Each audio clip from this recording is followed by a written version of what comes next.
But her parents was like, yo, Kenny, he like this nigga Weezy, you know, and it turned shit off.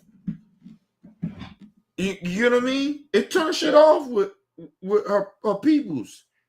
Even the OGs, the Black Panthers, they like, yo, the nigga she was fucking with, cause I keep saying she was connected, bro. You feel me? Yeah. Out in LA, she was connected. She was out there in them streets. But Like at the same people keep time, though, forgetting Kenny, about that. I didn't mean to cut you off though, man. Go ahead, I'm I think sorry. that, looking back though too, I think it was just a lot of hating ass, jealous motherfuckers back in the day too. I didn't realize that shit back then. I'm realizing that shit now that, you know, the motherfuckers was probably jealous and shit, man. You know what I'm saying? I was a little jealous because, you know, but at the same time, I had a fucking show and I should have put out contact. And You wasn't jealous like I said, on that that's on me. shit. Like I You said, I wasn't was jealous on that shit. accountability for that. Yeah, but you wasn't jealous on that shit. No, I wasn't. You was just jealous of, you felt motherfuckers was feeling a certain type of way about you. Right. It wasn't about what the fuck a lot of jealousy that was going on amongst her. Like she was that person outside of me. You feel me? And I believe she was bigger.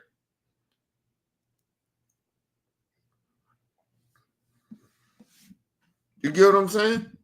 Right. Like T-Baby was bigger than me.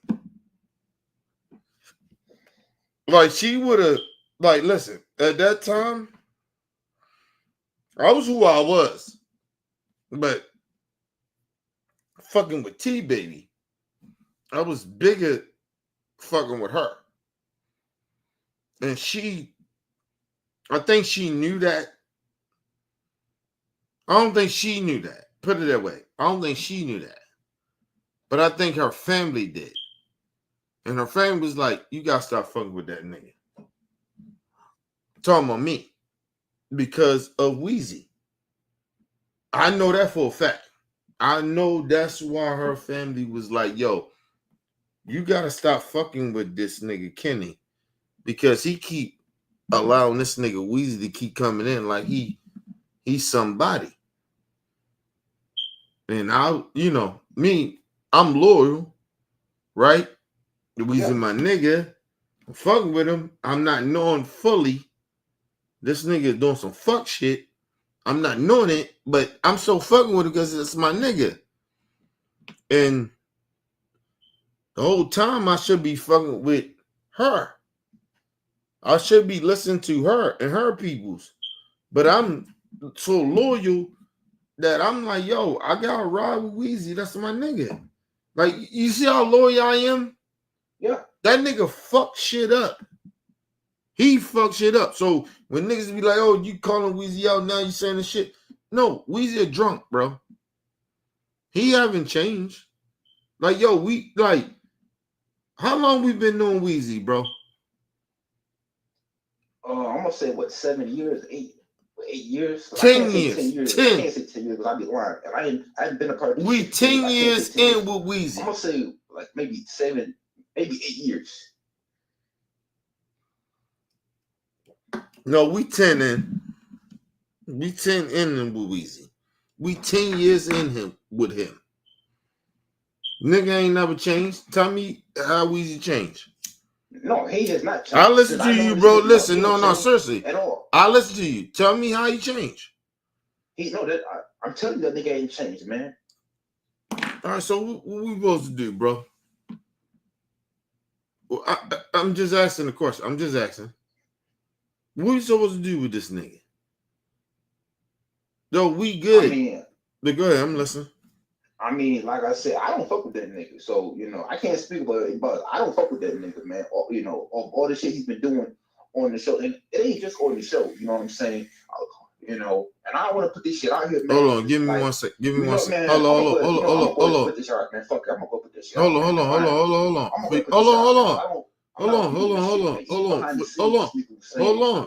Behind the scenes about young niggas Bro, Bell. shit. Man, get the fuck out of here.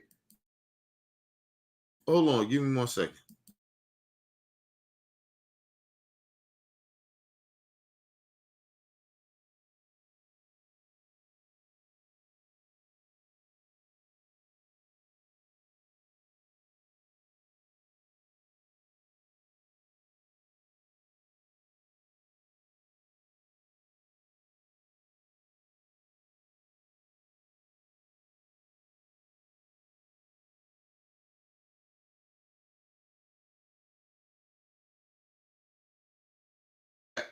All right, I'm back. Nigga, it's my birthday. I gotta get drunk. I gotta get drunk. Nigga. I get drunk. I just tell mother I gotta get drunk. But no, go ahead, bro. What you saying? I'm sorry. No, okay. I'm gonna go ahead and say this, man, and I don't give a fuck if you don't like this shit or not, man. This shit need to be said, man. Like this nigga has no problem saying shit about people behind the scenes. So I'm gonna go ahead and do the same shit, man. Two wrongs to make right. I don't give a fuck no more about this. Mm-hmm. This nigga for years, since I known this nigga, them young niggas ain't shit. Fuck them niggas. Them niggas ain't on my level. Them niggas ain't my level. Okay, cool. Mm-hmm. He can say whatever the fuck he want to say. Okay, there's people in my fucking family that act like this nigga. They older or whatever, and I don't fuck with them niggas either because they act like they better than me. Listen, man, I respect people that are older than me, but at the same time, man, once you start disrespecting me, bro, I have no respect for you at all. Nigga, that shit go out the window. I don't give a fuck about how old you are. I don't give a fuck about your education. I don't give a fuck about none of that shit. Mm-hmm. So Weezy can say whatever the fuck he wants, but this nigga forgets though too that this nigga was young, and nobody goes through life being old. You gotta be young before you can be old. Mm-hmm. That's my issue with the nigga. He forget that he was fucking young. He got kids that are fucking young. Fuck is he talking about?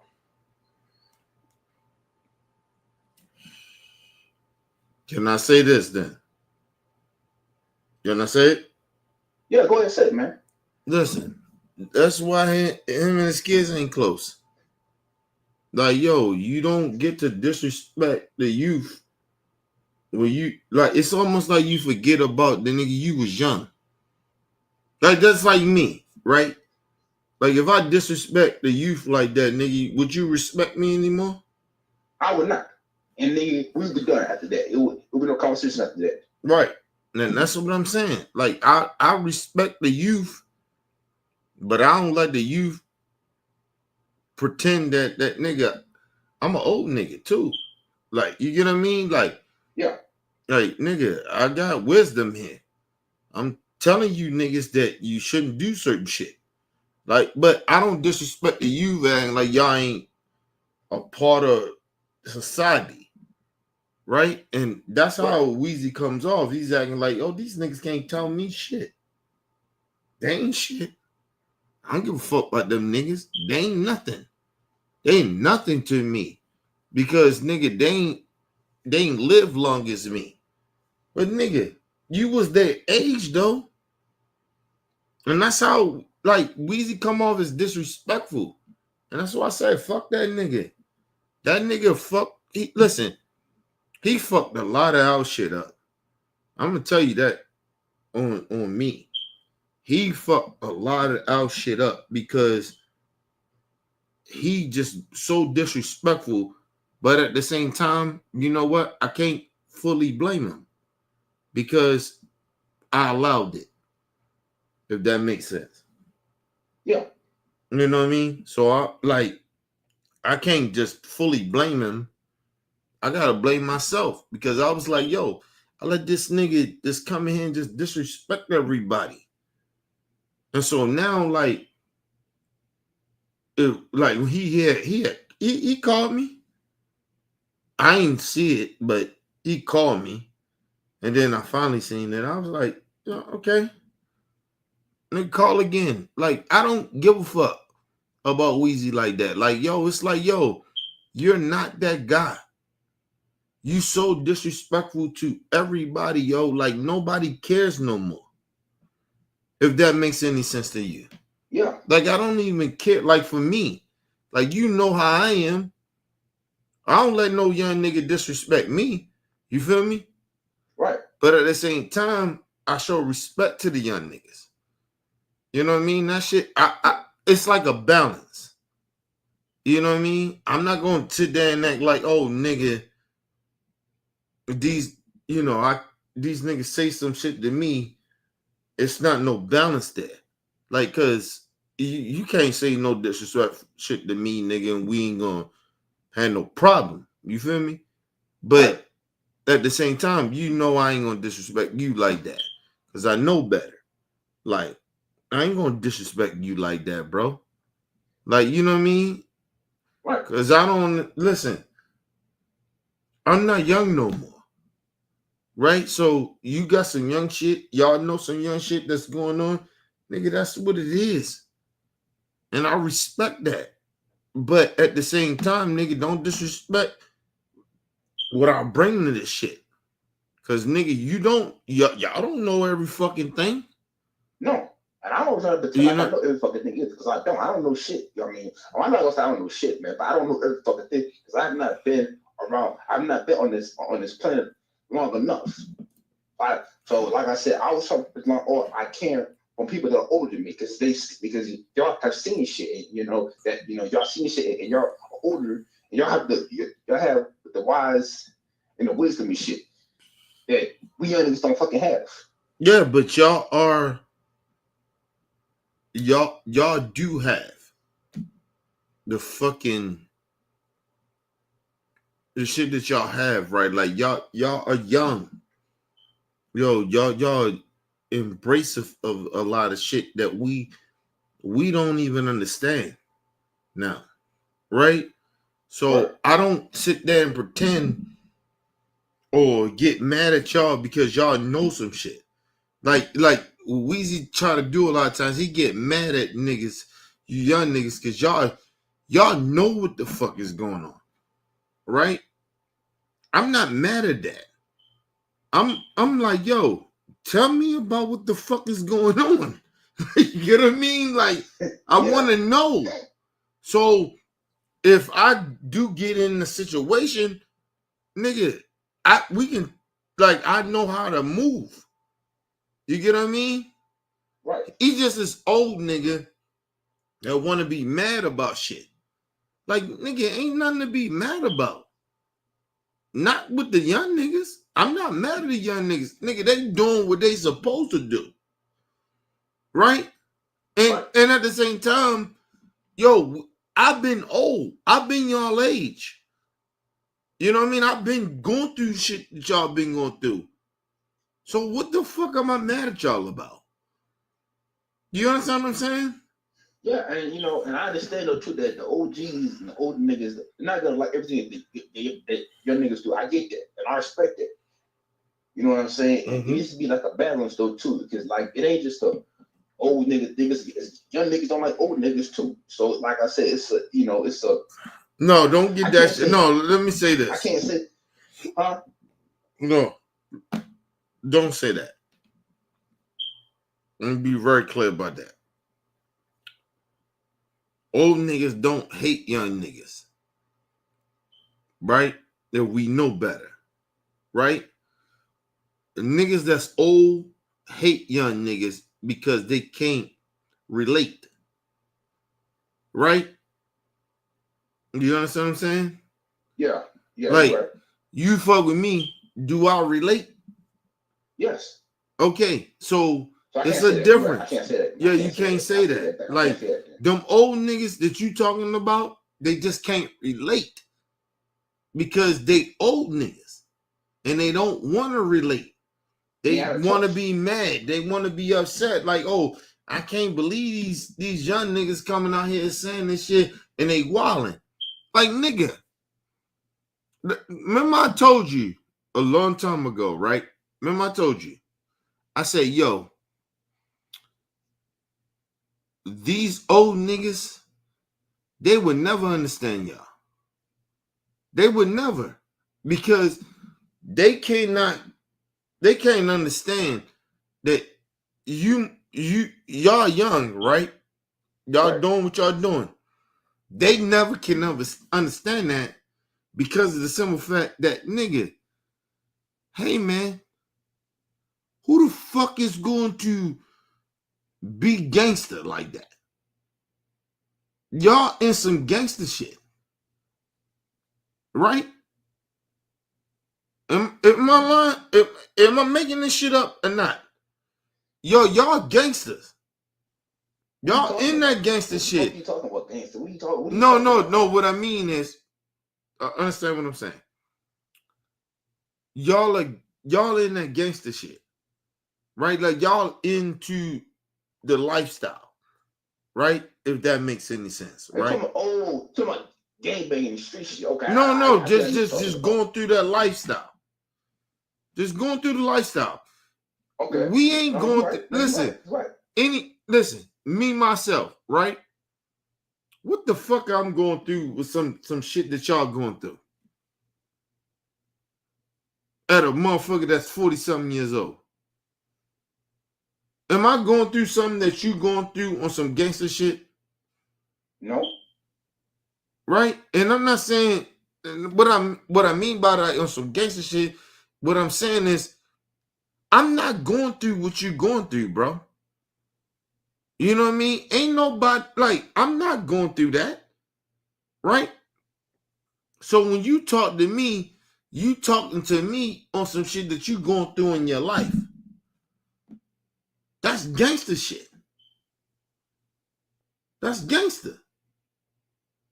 Niggas can pretend that shit ain't gangster, but it's gangster. Bro, Bell, you going through some gangster shit.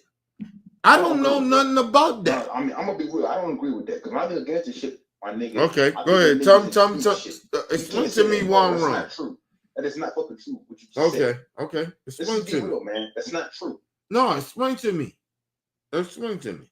You said gangster shit. Let's be real, man. Let's make your shit loud and clear. Mm-hmm. Okay, I know niggas in the streets. I ain't saying I'm a street nigga. I ain't saying I'm a gangster nigga. But nigga, I know the motherfuckers in my hood that are actually doing that shit. That's their motherfucking, that's their fucking choice to make it. That's their choice to make, nigga. If they decide to be a part of that life, nigga, that's them niggas. That ain't got shit to do with me. I ain't going through no gangster shit, man. I have never been a street nigga in my life or a gangster nigga in my life. Mm-hmm. So that's not true what you just said. Okay. I respect that. Go ahead. What you saying? Good. I spoke my piece. No, I'm not saying on no gangster shit. I'm saying you said hold on, my brother. You okay, well, no, you said what you said. Let me finish what I'm saying. Hold on, bro. You said gangster shit, but you didn't verify that. You didn't say gangster shit, so you didn't. Right. And you said what you said, right? I know if it was on some street shit that you was talking about. No. Not talking about no street shit. I'm just talking about. I heard what you said. Respect it. My fault. I respect what you said. You right. I didn't make it clear. Right, that's what you're saying, right? I didn't make it clear. Yeah. Okay. What I'm saying is that with you young niggas, right? Y'all do shit that we don't do. At the end of the day, you just don't, right? So when I say what I say, right, or nigga that's my age, and I say you niggas ain't like we on some gangster shit. You niggas are not on gangster shit, right? So that make you feel a certain type of way, right? Yes or no? No, right. You're right. All right. So I'm not saying that y'all not gangster. I'm saying, or y'all not on no gangster shit, or I'm not saying I'm not pushing no gangster shit on y'all. I'm just saying that nigga, we move a different way. And maybe I said it wrong. That's the thing. Maybe I said it wrong. Yo, y'all not on our level of moving certain type of shit a certain type of way. If that makes sense. Right? I'm just trying to hear from you because I know you hear me clearly. You know what I mean? No, I'm really not. No, I'm really not, man. You not hearing me clearly? No, I'm asking. You don't hear me clearly? No, I do, but I'm not understanding what you're saying. Like, are you trying to compare the 90s to this era? Like, what are you talking about? No, I'm saying no, it's not. No, it ain't nothing about that. No, 90s. It's not 90s about that. Listen, first of all, let me just say this, right? On real talk, right? Appreciate you, love you. You niggas could never live in the 90s. And I stand on that. Right? There's no disrespect to y'all, but you couldn't. You couldn't live in the 90s. Right?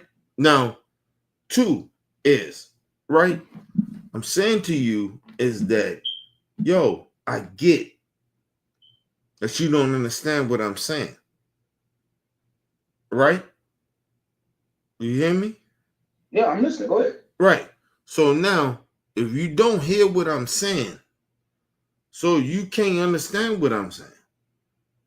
You're not listen, sometimes, yo, if I'm saying certain stuff, right, you can't understand what I'm saying. Because you're not a street dude. Right? So if I say certain shit to you, you like, yo, nah, that shit don't make no sense to me. I get that. I respect that. But at the same time, don't try to deny what I'm saying, that it ain't some shit that I'm being real about. Because I'm telling you that, yo, you just don't understand what I'm talking about. You can't talk to a nigga like me, right? On real talk. And it's not on no Wheezy shit. You listen, I'm a street nigga, right? You can't, if I'm telling you some street shit, and I'm telling you how shit used to be, and I'm that dude. See, when Wheezy talk, hold up, let me put it this way. When Wheezy talk, right, he talks about try to disrespect y'all. I don't do that. I talk about when I say, yo, you niggas can't talk to me about certain shit, I mean that shit because the simple fact, nigga, you ain't never, ever in your fucking life ever felt loss from both sides of your family. Can you say that? I can't say that. Okay, that's what I'm talking about. I'm not talking about no shit, about no gangster shit. I'm talking about family shit. I'm talking about when I talk to y'all or talk to you, I'm saying, yo, none of y'all can talk to me about you got both sides of your goddamn family don't give a fuck about you. Have you ever felt that way? No, not really. Okay, that's what I'm saying. But I still love you. We still good. And I ain't gonna still not disrespect you in a way that, nigga, you got your pain. You feel me? Right. But when Weezy talk to you, he'll tell you, nigga, none of your pain means nothing. You feel me? Right. It's a difference. That's what I'm saying. Do you understand what I'm saying? Yeah. That's all I'm saying, bro. Like, I'm not trying. Listen, I never try to listen, bro. Bell, I know, nigga, you my man, 100 grand, bro. You been rocking with me a long motherfucking time, bro. Don't ever think that I'm trying to like disrespect you in that way. Yo, you been fucking with me, nigga. Even after I told you, I say, yo, my wife don't like you. You see what happened when niggas say that nigga true? Hey, when nigga told him, and that nigga was my 100. You feel what I'm saying? Yeah. Don't ever get that shit twisted about me and you. You know what I mean? I just say some shit. And I'm just not saying some shit. I'm just saying it like, yo, don't ever get that shit twisted. I'm just trying to speak. I'm just trying to hear you out. You know what I mean? That's all it is. I'm not trying to say, yo, nobody better than me. Right. Good.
I'm going with this shit, man.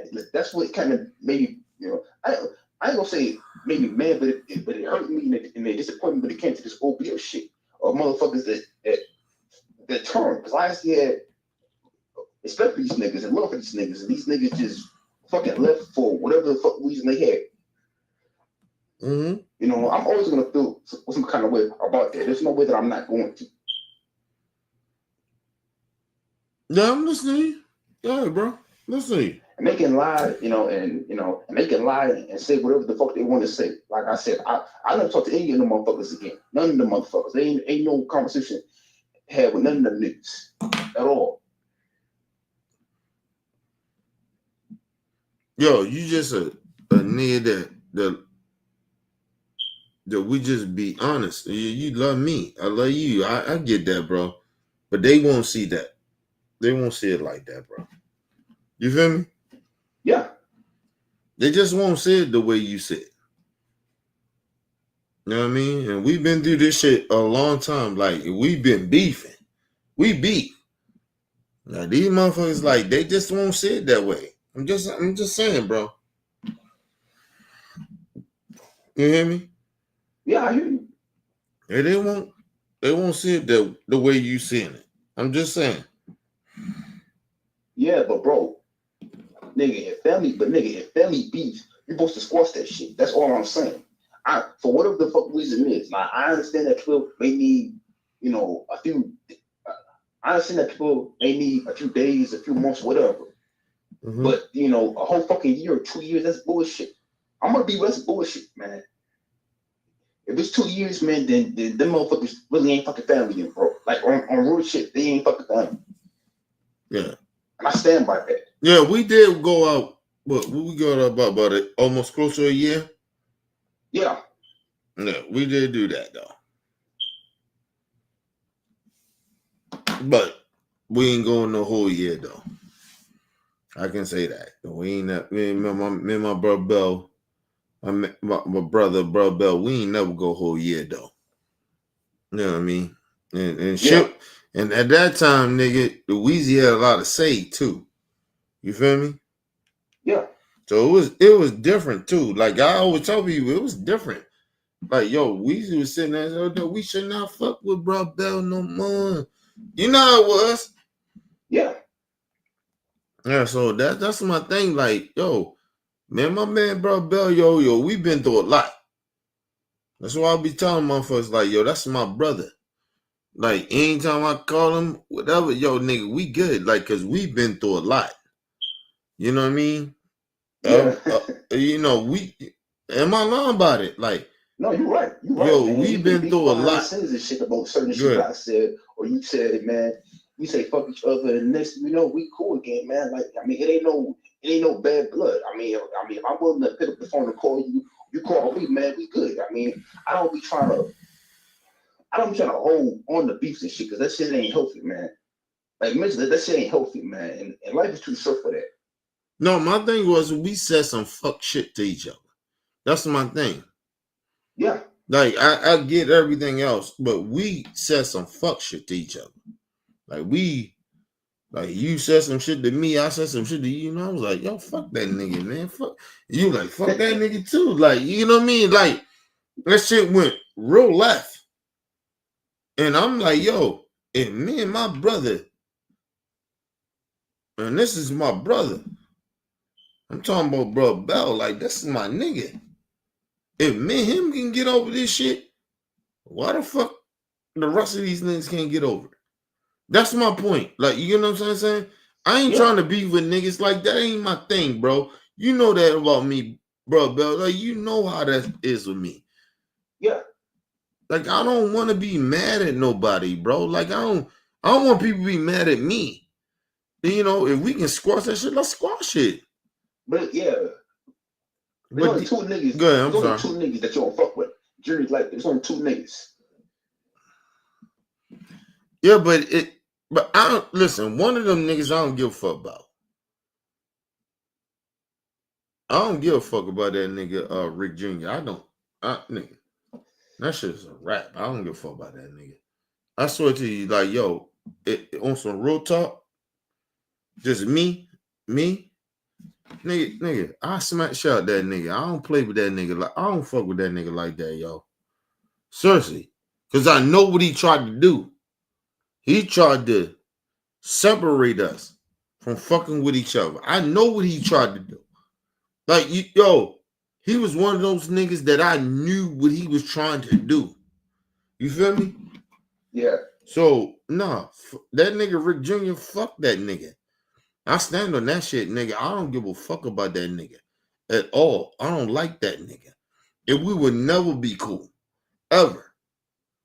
Nigga hit me up a while ago and was like, oh, Kenny, you nigga. Nah, nigga. Nah. Nigga, we ain't good, nigga. I don't fuck with that. I don't fuck with you, nigga. You know that. Like, I don't even know why you even try to attempt to even try to act like we good. Over years or whatever, nigga, we'll never be good. Like, you know what I'm saying? You know when I don't fuck with a nigga, I don't fuck with him. Remember I told you, what I said. That's what I mean. Man, that's why a lot of them niggas on OBF. Hold on. I can't fuck with you, man. I took that shit very, very serious. I didn't take that as no bullshit. I said, okay, man, this nigga ain't playing. This nigga dead ass serious. I said, I had to make a decision. I made my decision. I ain't fuck with that. Hold on. Say it again. Say it again so they can hear. Motherfuckers can hear. You said that anybody that fuck with that nigga Rick Jr. can't fuck with you. Was I lying about that? Was I lying about that? No, you was dead ass serious. But hold on. Time out. No. About that shit, man. No, time out. Motherfuckers thought I was joking about that, right? Is that nigga what's the name cool with me? Who? What the fuck is his name? Doing Nick. Nick, yeah. Is Nick cool with me now? No, he ain't. Whoever fuck with that nigga, who fuck with me? Huh? I'm saying who I fuck with, or anybody like that I fuck with that nigga. It's only. And I gave a pass to that nigga Weezy though. I gave a pass to him, but I don't fuck with him. That nigga drunk now. Like, yo, nigga, I'm not giving you no pass no more, bro. Weezy sold us out.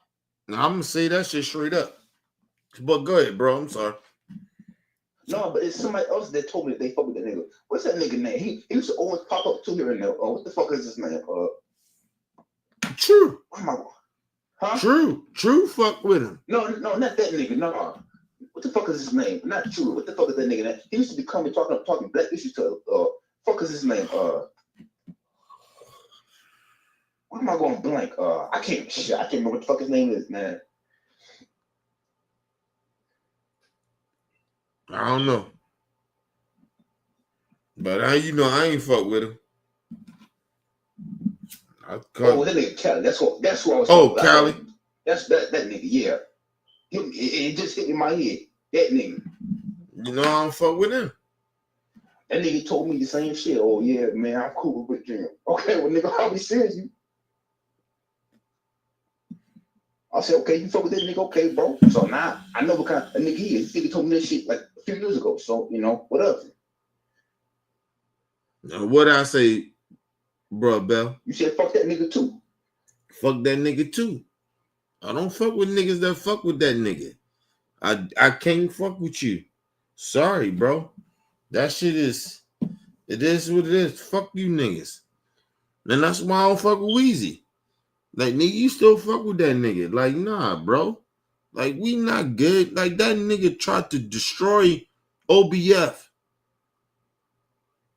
And he tried to take out the head of this shit, which is me. He tried to take me out. And niggas were like, oh, Kenny, yo, you being jealous? Jealous of what? And they can't do what I was doing. Did that nigga ever put out niggas was trying to do some good shit? No. He was out here trying to pretend that he was this good dude and shit like that. No, he never did none of that shit. Man, fuck that nigga, man. Listen, like I said, bro, Bell, you know how that shit go, man. Fuck them niggas. That go to Weezy, it go all them niggas. I don't go fuck. that you fuck with that nigga, you don't fuck with me. That's how that goes. I've been standing on that. Am I lying? Is some shit I just made up? No. This is some real shit. You said this shit behind the scenes to every fucking body, man. I took this shit very, very serious. And what I told you, I man, said, you this fuck with him, shit. nigga. You can't fuck with me. No, I was like to myself, man. This nigga is really fucking serious about this shit. So I said, you know what? If that's the case, then fuck that nigga. Fuck that nigga. Then I ain't talking to that nigga, man. And I still doing business with that. Well, everybody in OBF. I say, you fuck with that nigga, you can't fuck with me. Didn't I stand on it? Yes, you did. That nigga, what's his name? Nick. He rolled with him, didn't he? Yeah. No, what happened? What I do? Fuck that nigga. What I do? You ain't cool with that nigga.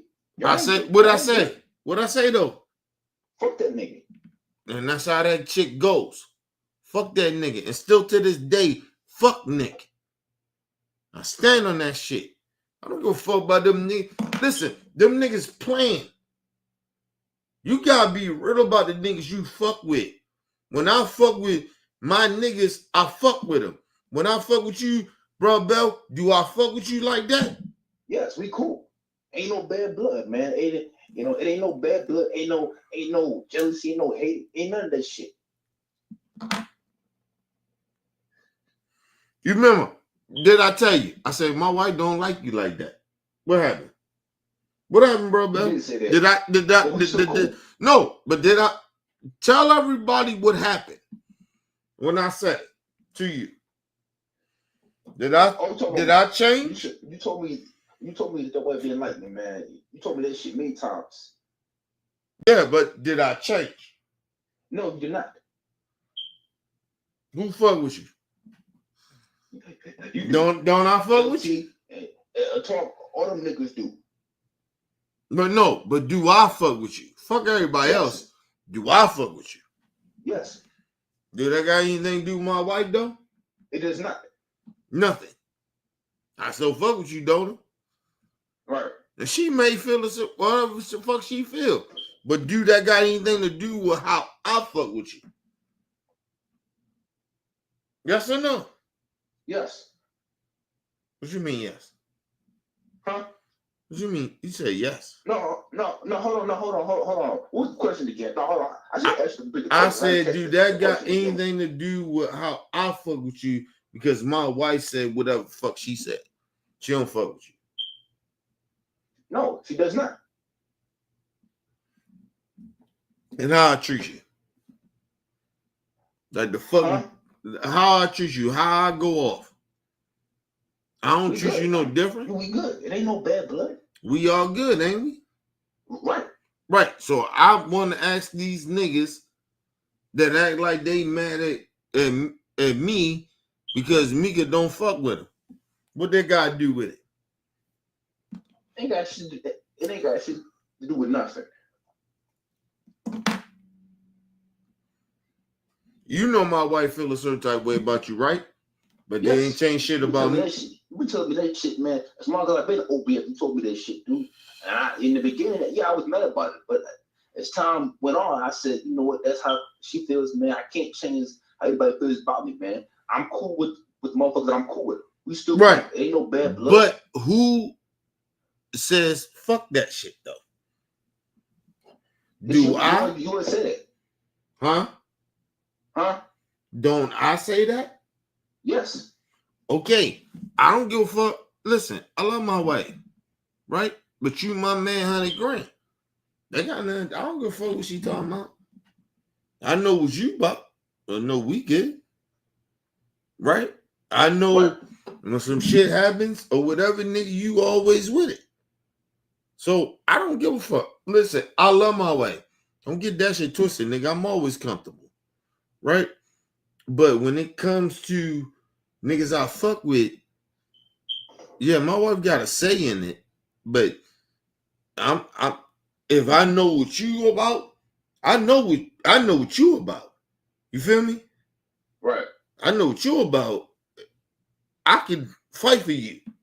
You feel me? Like it ain't no shit that I can't be like, oh, well, all right. No, baby, you right. It's like the nigga True. When she tell me about the nigga True now, I was like, damn, she right. When she talk about you, I ain't never did that, did I? No, Ever. never. Never ever came. And my wife would tell you that. She was like, oh, he always had brought Bell back. I still don't like him though. But I don't give a fuck. Like, you get what I mean? Ain't brought Bell ain't for you to like. Like, you get what I mean? That's my brother. Yeah. You know what I mean? We good. Yeah. You get what I mean? But What? shit, you understand what I'm saying? Yeah, I do. I got you. Yeah. Go ahead. I'm listening. Go ahead. I'm just saying, Like I like, said, motherfuckers don't understand that shit. Like, yo, my bro, if my wife don't like you, nigga, that don't mean shit. Like, she feel whatever fuck she feel. But nigga, but if I fuck with you, and I fuck with you, and you ride with me, nigga, we good. My man brought Bell $100,000. He knew that my wife didn't like him. Didn't mean shit. He was like, well, nigga, I fuck with Kenny though. Now I fuck with Kenny. You know, maybe, Mama Kenny, she whatever she on, nigga, I get that. You said it. I get it. She feel the way she feel. But as long as you fuck me, right? I was like, yeah, nigga, yo, we good. I said, nigga, I'm always good with you. And once you knew that, you was like, all right. It wasn't like my wife don't, her saying or what how she feel don't mean nothing. It's just, nigga, sometimes my wife can get some shit wrong. You feel me? Right. She got that shit wrong about you. You my brother. Listen, like I said, you my brother. I don't have to second guess you. We always been good. Like, you know what I mean? Even when we mad at each other and we get upset at each other, nigga, we always good. You know what I mean? It's just we don't do what these niggas do. You know what I mean? We like, even when you mad at me, we get mad at each other. Yo, we don't do that. We don't cut each other off like that.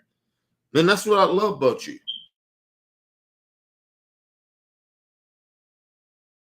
I swear to God, somebody shut this nigga.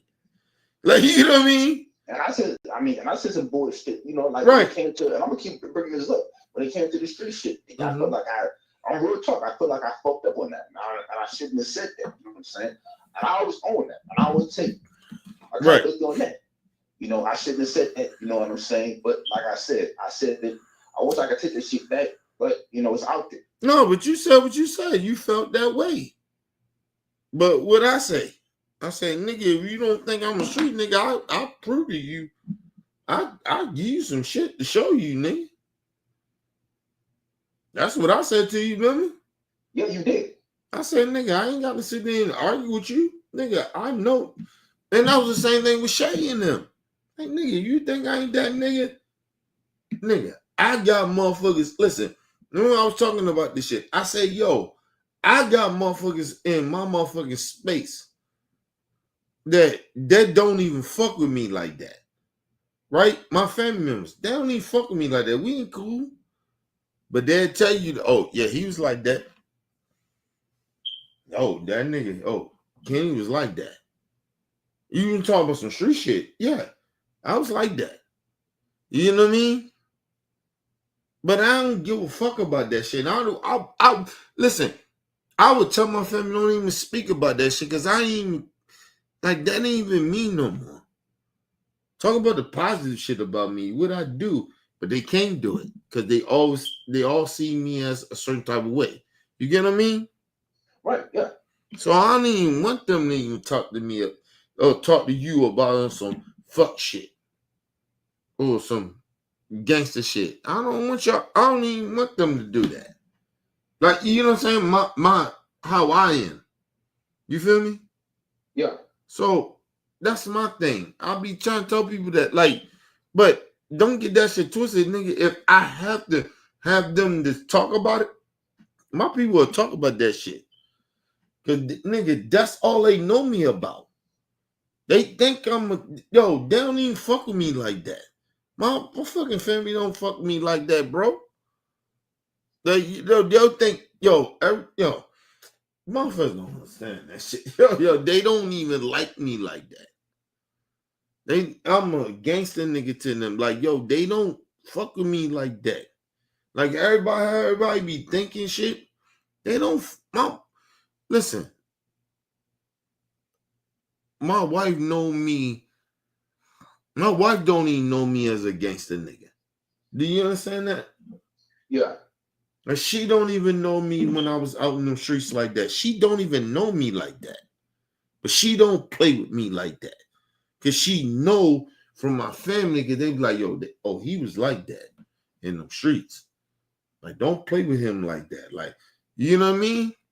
Right. So it's a different level of shit. That's what I be saying. Like, that's why I don't disrespect young niggas. Like, nigga, we old niggas. We sitting here talking about, oh, them niggas ain't like us how we used to be. Yeah, of course they wasn't, you old ass nigga. Fuck you talking about? You get him, you old ass nigga. We old ass niggas sitting there talking that shit, nigga. Of course not. Of course these. Oh, come on, bro. But go ahead, I'm sorry. Go ahead, bro. I'm sorry.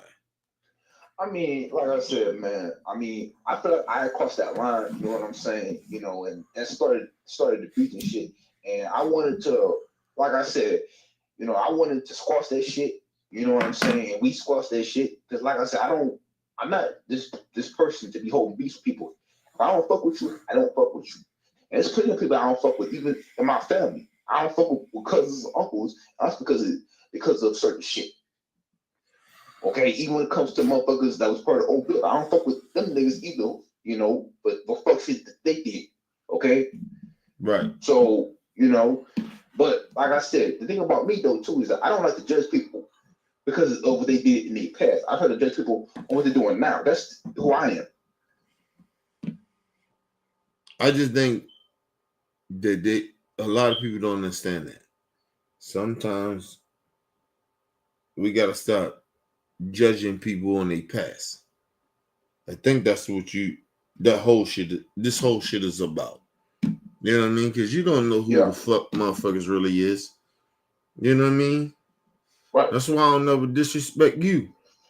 You know what I mean? That way, like, oh, because I go through some shit. Oh, I've been through some shit. I'm a gangster nigga like that, and I've been through some shit, nigga. I don't know what the fuck you been through. You know what I mean? Because some emotional shit I may not ever been through with you and your parents. And nigga, we talked about it. You know what I mean? So, like, that's what I be saying about niggas. Like, they gotta come the fuck. People gotta come the fuck down. These motherfucking goofies gotta calm down. And that's the thing. The goofies gotta calm the fuck down. You niggas ain't even like that. You know what I'm saying? Like, stop. Like, y'all not even, like, motherfuckers ain't even like that anymore. You feel me? Crazy though, man. Yeah, I'm listening. And I'm gonna put these shit out too, man. I don't give a fuck what this nigga said, because this is a cousin. I don't fuck with this nigga to this day either, man. I told my cousin about this street shit, man. He knows who he is. He's out there in Atlanta. He want to be a street nigga. Okay, cool.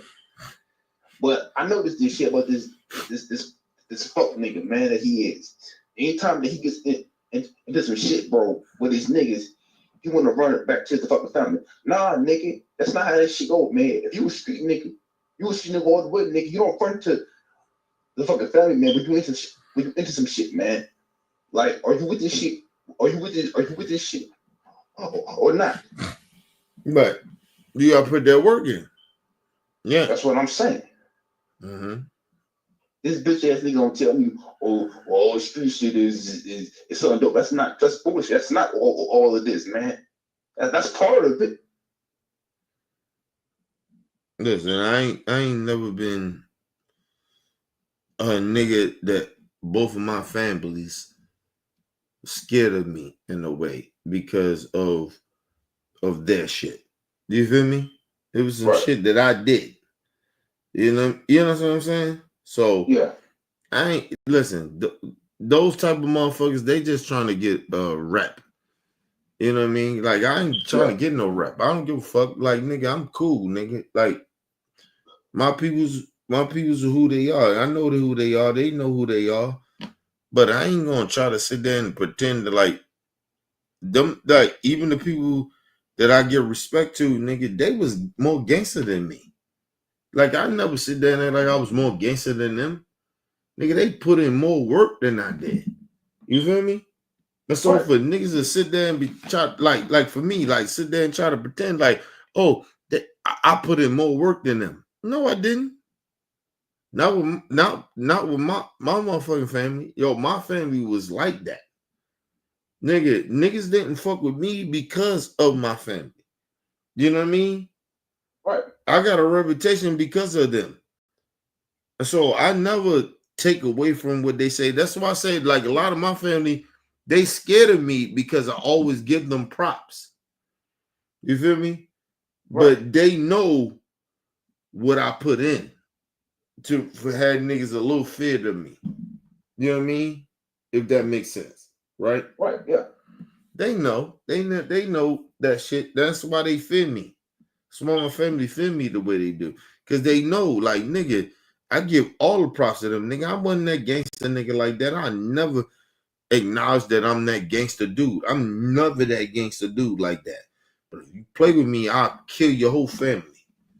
That's just how I was. I was just that dude. I'm not gonna try to act like I was the toughest nigga in the world, but nigga, if you play with me, I kill your whole family. I don't play that shit.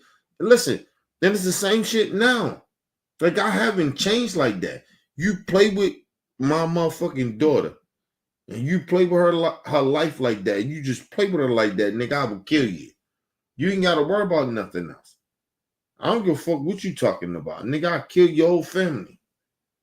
You play my daughter like that, I kill you. So that's what I'm saying. Like, my family know that about me. It's not no shit that I'm just making up. You feel me? Right. Yeah. But go ahead. I'm gonna let you get out here with that, and we're gonna roll up out of this bitch because you know. All right. It's my birthday, right? Yeah. I got a little sex. Got a little sex. Put it that way. Gotta get a little sex. You feel me? Yeah. Gotta get a little sex, bro. So I'm just staying on that shit. I gotta get a little sex. All right. You feel me? But go ahead. Go ahead and see what you say. I mean, I don't got nothing to really say, man, at this point. Yo, all right. Well, we get back tomorrow. All right. I got you tomorrow. I'm gonna go live tomorrow. All right. All right. Love you, bro. All right. Appreciate you showing love to me. No problem. All right.